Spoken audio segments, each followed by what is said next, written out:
Tonight, the world watches missiles cross the skies of the Middle East. But what if this conflict was not born in modern politics, but written in an ancient prophecy more than 2,600 years ago, long before Iran was called Iran, long before Israel returned as a nation? A prophet named Ezekiel, exiled in Babylon, described a future war unlike any other.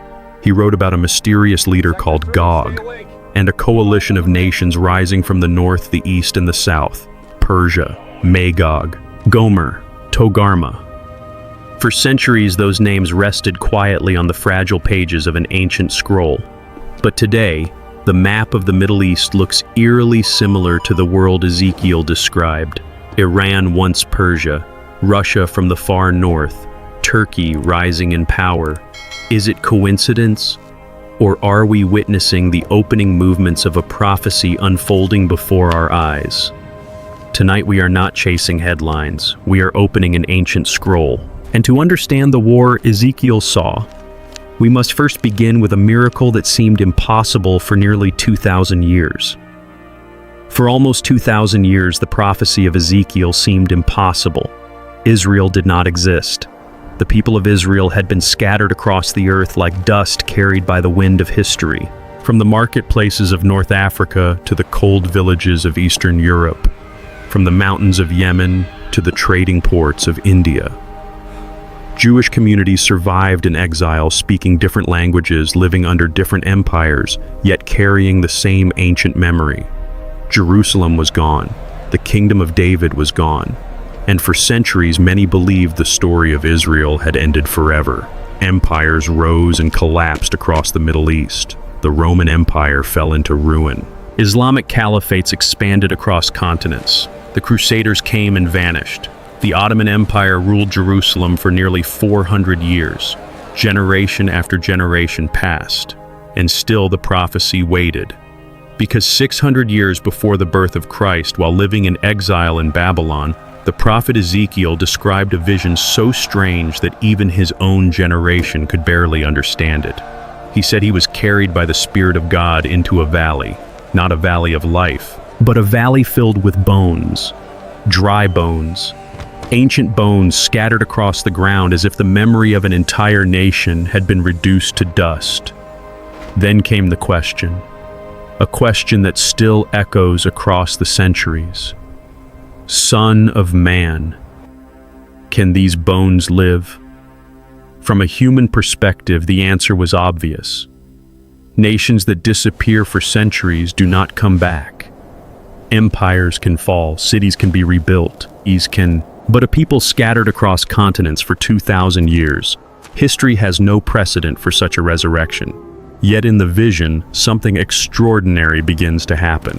The bones begin to move. First a faint rattling across the valley floor, then the bones gather together, bone to bone, skeletons forming where there had only been fragments. Then flesh appears, muscle, skin, and finally breath enters them. And suddenly the valley is no longer filled with bones. It is filled with people, a living nation standing where death once ruled. Ezekiel then hears the interpretation of the vision. These bones are the whole house of Israel. In other words, what he was seeing was not merely symbolic poetry. It was a prophecy, a promise that one day a scattered people would return to life again as a nation. For centuries, readers of the Bible struggled with this passage, because history offered no example of a nation resurrecting after such a long exile. But then the 20th century arrived, and history took a turn no historian expected. After the devastation of World War II, after the unimaginable horror of the Holocaust, the world watched as a political and spiritual earthquake began to reshape the Middle East. On May 14, 1948, in a modest hall in Tel Aviv, David Ben-Gurion read a declaration that changed history forever. The State of Israel is established. In that moment, a nation that had not existed for nearly 2 millennia returned to the map of the world. A people scattered across continents began returning home. From Russia, from Ethiopia, from Iraq, from Yemen, from Europe. Entire communities boarded planes, ships, and caravans traveling across the globe toward a land many had only known through scripture and prayer. The language of Hebrew, once preserved mainly in sacred texts, began to be spoken again in daily life. Ancient festivals returned to the streets of Jerusalem, and what once looked like a poetic vision in Ezekiel's prophecy began to look disturbingly like history unfolding in real time. A nation had risen from the grave. But Ezekiel's vision did not end with resurrection, because immediately after describing the rebirth of Israel, the prophet wrote about a future war, a war involving a mysterious alliance of nations. And the names of those nations, written 26 centuries ago, may be far more familiar today than anyone expected. To understand that alliance, we must now open the next part of the prophecy. Ezekiel chapter 38 begins with a name that puzzled readers for centuries, a name that appears suddenly in the prophecy like the shadow of a figure stepping onto the stage of history. Gog, not a nation, not a place, but a leader. A ruler who would command a vast coalition in what the prophet calls the latter years. For generations, scholars debated who this mysterious figure could represent. Ancient Jewish commentators speculated. Medieval theologians wrote entire treatises attempting to decode the passage. Some believed Gog symbolized evil itself. Others believed the prophecy referred to long-forgotten tribal conflicts. But Ezekiel does not describe chaos. He describes something far more organized. A military alliance. A coalition of nations that would move together toward Israel. And one by one the prophet names them. Persia, Magog, Gomer, Beth Togarmah, Cush, Put. To a modern reader, these names sound distant and obscure. They belong to a world of ancient maps and vanished kingdoms. For centuries, they seemed almost impossible to identify with certainty. But history has a strange habit of revealing what once looked mysterious. The first key lies in a name every student of ancient history recognizes: Persia. For over 2,000 years, Persia was one of the most powerful civilizations on Earth. The Persian Empire once stretched from India to the Mediterranean. Persian kings ruled over vast territories long before the Roman Empire ever existed. Then in the 20th century, something subtle but significant happened. In 1935, the nation officially asked the international community to use a new name: Iran. The ancient land of Persia had not vanished. It had simply changed its name. And suddenly, the first piece of Ezekiel's puzzle no longer belonged to the distant past. It existed on the modern geopolitical map. But Persia was only the beginning. Ezekiel next names a land called Magog.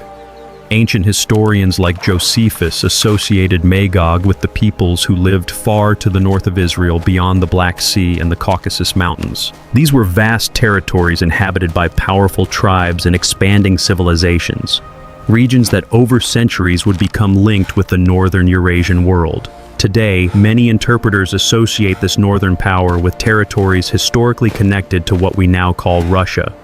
And then the prophecy continues. Gomer, Beth Togarmah, names connected in ancient records to the peoples of Anatolia, the great land bridge between Asia and Europe, the region we now know as Turkey, a nation that sits at the crossroads of empires and commands one of the most strategic positions in the modern Middle East. But Ezekiel's coalition does not stop in the north and east. He also names lands to the south: Cush, Put. In biblical geography, Cush was associated with regions south of Egypt, territories connected with parts of modern Sudan and Ethiopia. Put was linked with North African lands often connected with Libya. When these names are placed on a modern map, something extraordinary appears. Israel sits at the center. To the north, Magog. To the northeast, Persia. To the northwest, Gomer and Togarmah. To the south, Cush and Put. It forms an arc, a ring of nations surrounding a single small country.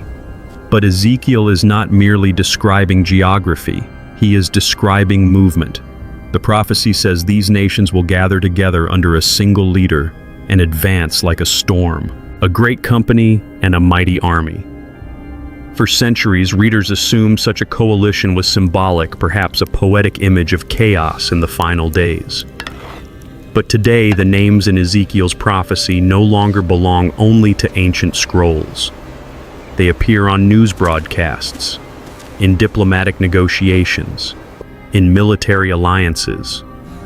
And as we begin to examine the relationships between these modern nations, a question begins to surface. What if Ezekiel was not simply describing ancient tribes, but a future alignment of powers that would only become visible thousands of years later? Because when we step out of the ancient world and look directly at the political map of the Middle East today, the pattern becomes even more unsettling, and that is where the prophecy becomes impossible to ignore. To understand why many scholars are reopening the scroll of Ezekiel 38 today, we must step out of the ancient world and look directly at the map of the modern Middle East. Because the prophecy does not exist in isolation, it exists in geography. And geography has a strange way of revealing patterns. Begin with Iran, the nation once known to the ancient world as Persia. For centuries, Persia was not an enemy of Israel. In fact, Persian kings once protected the Jewish people. It was the Persian ruler Cyrus who allowed Jewish exiles to return from Babylon and rebuild Jerusalem. But history shifts like desert sands. Modern Iran now stands as one of Israel's most determined strategic rivals in the region. Yet what makes this dynamic so complex is that Iran rarely fights its battles in direct confrontation. Instead, it operates through what military analysts call a network of proxies, groups that extend influence far beyond Iran's borders. In Lebanon, the powerful militia Hezbollah sits just north of Israel's frontier. In Gaza, militant factions regularly clash with Israeli forces. In Syria and Iraq, armed groups operate in territories shaped by years of war and instability. Even in Yemen, forces aligned with Iran have demonstrated the ability to disrupt regional shipping routes and threaten neighboring states. Like pieces on a vast chessboard, these actors create pressure around Israel from multiple directions. And suddenly, Ezekiel's ancient image of a gathering coalition no longer feels abstract. But Iran is only one part of the picture. Look further north, beyond the mountains of the Caucasus, beyond the Black Sea, lies a nation whose influence has shaped global politics for centuries: Russia. In recent years, Russia and Iran have developed a complex strategic relationship. Their military forces have coordinated operations in Syria. Their governments have expanded energy cooperation. Their diplomats often appear aligned in global political negotiations. For many observers, this partnership has become one of the defining geopolitical developments of the 21st century. And when you return to Ezekiel's prophecy, the description of a powerful northern force leading a coalition suddenly becomes far more intriguing. But the pattern does not end there. Travel west across Anatolia. Here lies Turkey, a nation that has stood for decades as a bridge between East and West. Historically a member of NATO, Turkey once maintained a close military relationship with Israel. Yet over the past decade, its foreign policy has grown increasingly independent and assertive. Regional conflicts, shifting alliances, and ideological tensions have reshaped the political landscape. Turkey remains a crucial power in the region, controlling access between Europe, the Middle East, and Central Asia. And in the ancient world, this land corresponded to the territories of Gomer and Beth Togarmah, names that appear directly in Ezekiel's list of nations. Now look south, across the deserts and coastlines of North Africa. Libya and Sudan lands connected historically with the biblical regions of Put and Cush have experienced years of political upheaval and shifting power structures. These nations sit along critical corridors linking Africa to the Middle East, and their instability has often drawn the attention of global powers seeking influence in the region. Now step back. Imagine standing above the map of the Middle East. Place Israel at the center. To the northeast, Iran. To the far north, Russia. To the northwest, Turkey. To the south and southwest regions tied historically to Libya and Sudan. Suddenly, the map begins to resemble something Ezekiel described thousands of years ago. A ring, not a perfect circle, but a strategic arc of nations surrounding a small piece of land barely visible on the global map. Israel occupies less territory than many of the world's major cities, yet it stands at the center of one of the most complex geopolitical environments on Earth. Is this the alignment Ezekiel saw? No serious historian would claim prophecy can be mapped with perfect precision, and yet the similarities are difficult to ignore. But Ezekiel's prophecy contains one more detail that may be even more surprising. Because the prophet does not only name the nations that rise against Israel, he also records the voices of other nations, watching the invasion unfold. Nations that do not fight, nations that simply ask a question. And when we examine who those observers might be, the modern map becomes even more remarkable.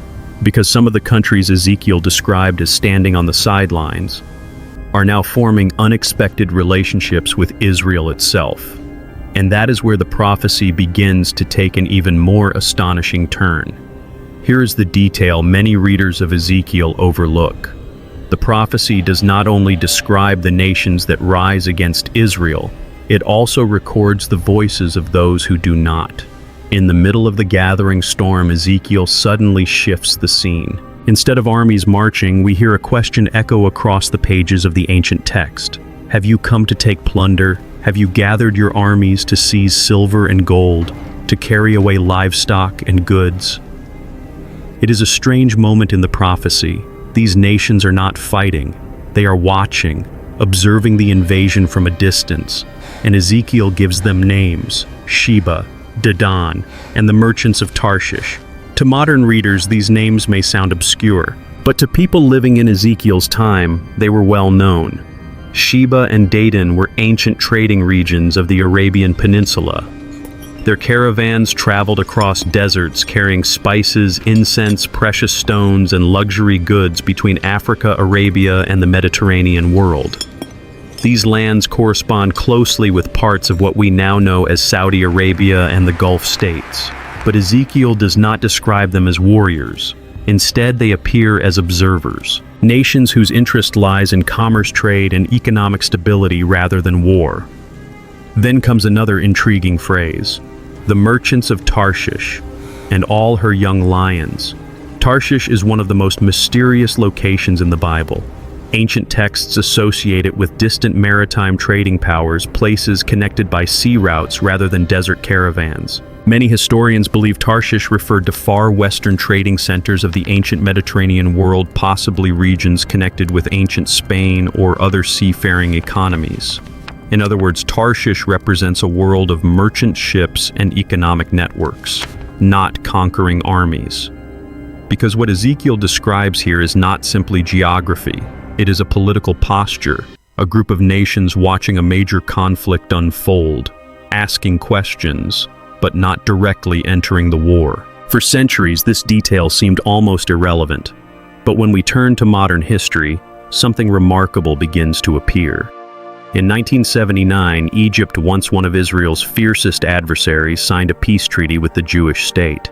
It was the first time an Arab nation formally recognized Israel. The Middle East shifted. Then in 1994, another historic moment occurred. Jordan signed its own peace treaty with Israel. Two nations that had once fought bitter wars were now maintaining diplomatic relations. But the transformation did not stop there.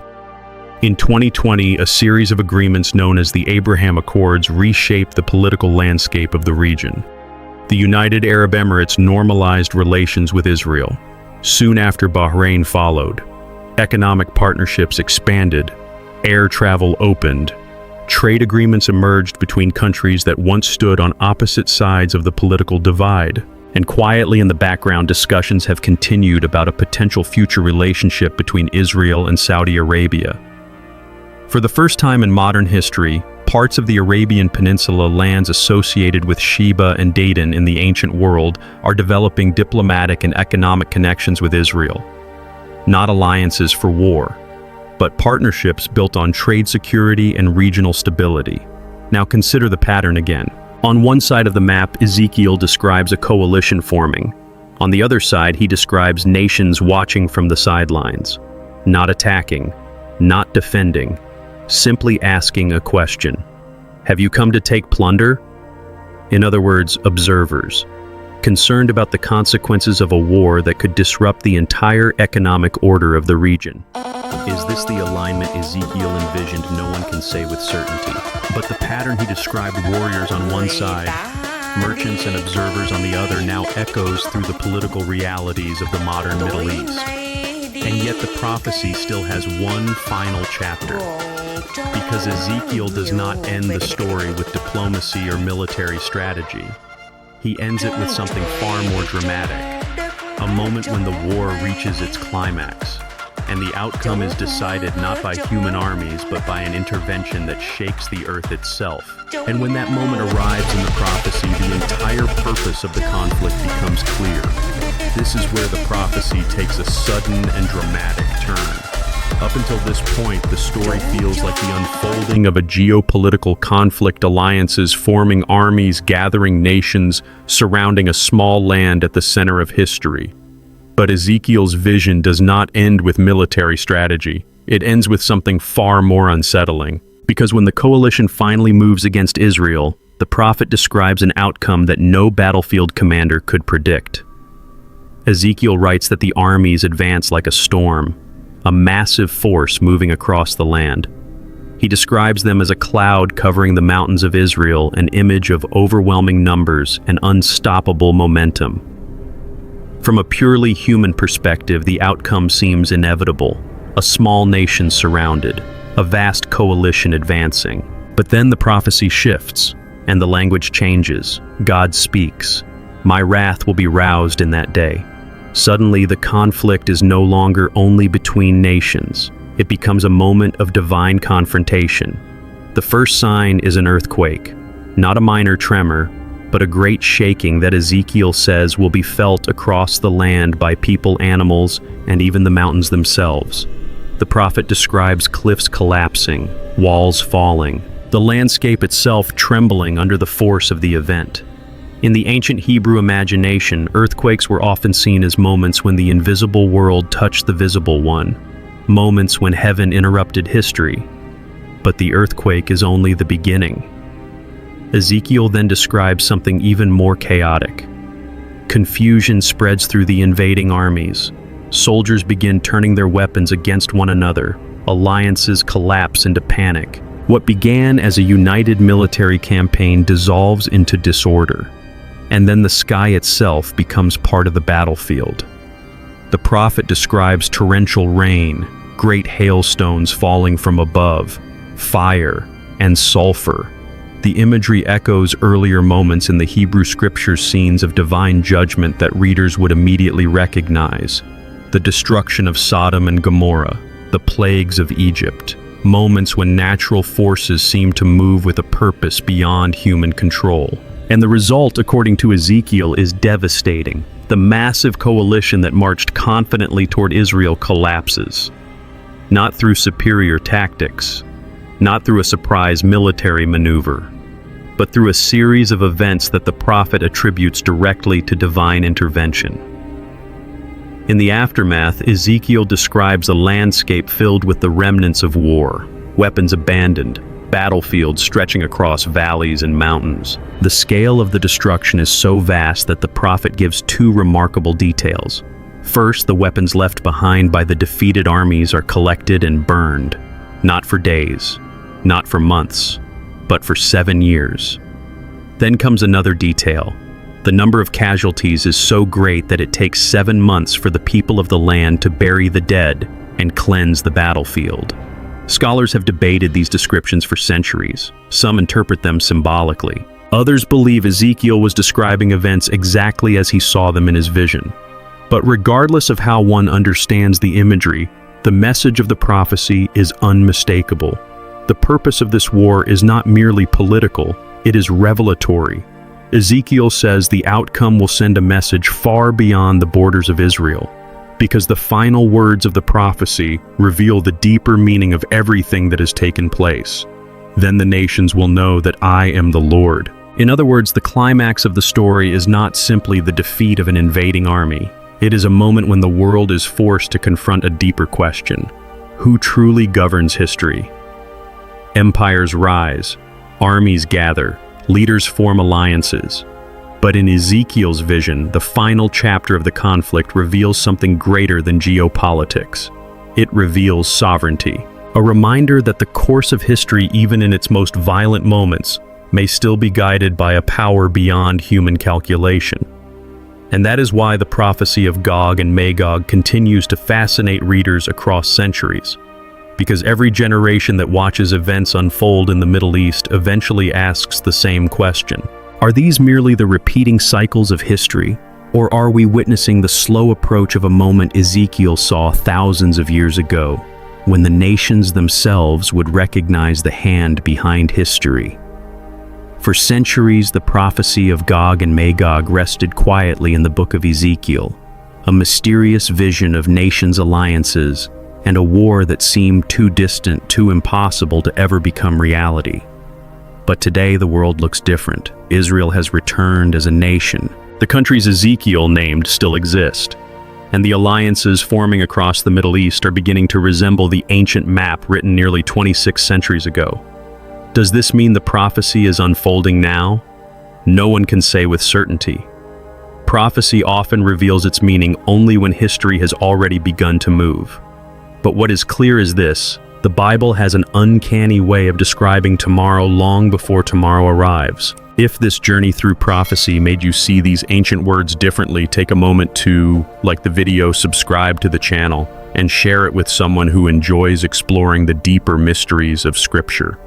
And if you have your own thoughts about Gog Magog or the future of this prophecy, share them in the comments below. Conversations like these often uncover insights no single voice can see alone, because this story is far from over. In the next episode, we will follow one of the most intriguing clues in Ezekiel's vision, the identity of the mysterious leader called Gog. And once you begin tracing that trail through history, the map of prophecy becomes even more unsettling.